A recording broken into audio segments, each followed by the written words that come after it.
Bonjour à tous et bienvenue sur notre chaîne YouTube. Aujourd'hui, on va parler d'un sujet qui n'est pas très populaire et pourtant qui nous concerne tous. Ce qui fait le plus mal dans la vie chrétienne, ce sont les faux espoirs. Où on te dit qu'il faut que tu y crois de toutes tes forces et tu verras, ça va se réaliser. Et puis, 2 semaines passent, 2 mois, 2 ans et il ne se passe strictement rien.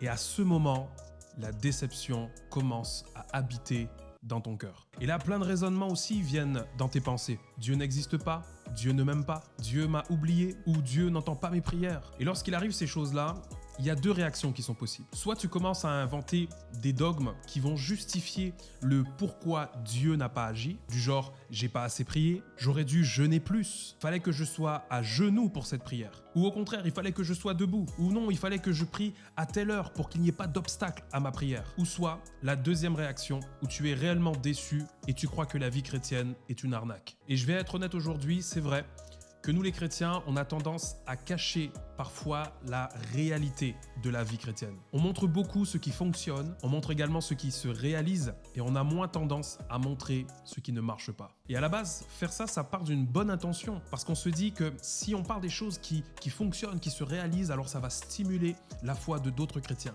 Et au contraire, si je commence à montrer la réalité, à montrer les choses qui ne fonctionnent pas, ça risque de faire l'effet inverse et ne pas stimuler la foi des autres. Mais la vérité, c'est qu'en faisant comme ça, en fait, indirectement, on habitue les personnes à croire que dans le chemin de la foi, on ne vivra jamais de déception. Et là, je t'entends me dire certainement, oui mais Naya, il est écrit « Tout ce que vous demanderez en mon nom, croyez que vous l'avez reçu et vous le verrez s'accomplir ». Oui, c'est vrai, tu as raison.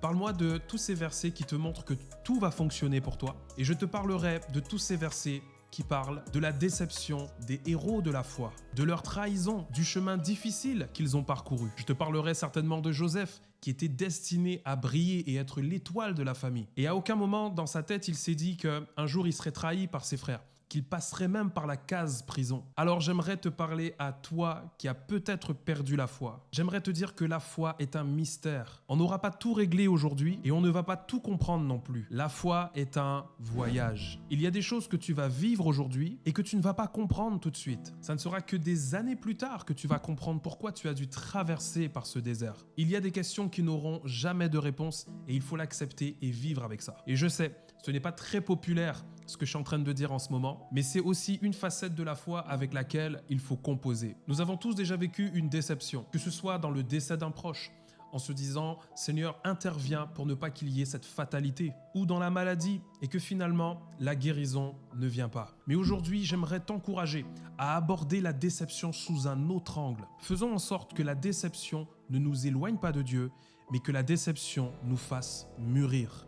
La foi, c'est aussi ça, c'est accepter que par moment, on ne contrôle pas tout, on ne maîtrise pas tout. Et de dire, Seigneur, écoute, je ne sais pas pour quelle raison je traverse ces moments-là, mais je veux te faire confiance. La foi, c'est aussi ça, c'est se dire que le meilleur est à venir et que si Dieu a permis que ces choses arrivent, alors ce n'est pas pour rien. Et dire à Dieu, Seigneur, moi je te fais confiance parce que tu es souverain. Alors on va pas terminer sur une mauvaise note pour cette rubrique. Oui, avoir la foi, c'est croire aux choses invisibles et croire que ces choses vont se réaliser et aussi les voir se réaliser. Mais par moments, la foi, c'est aussi ça.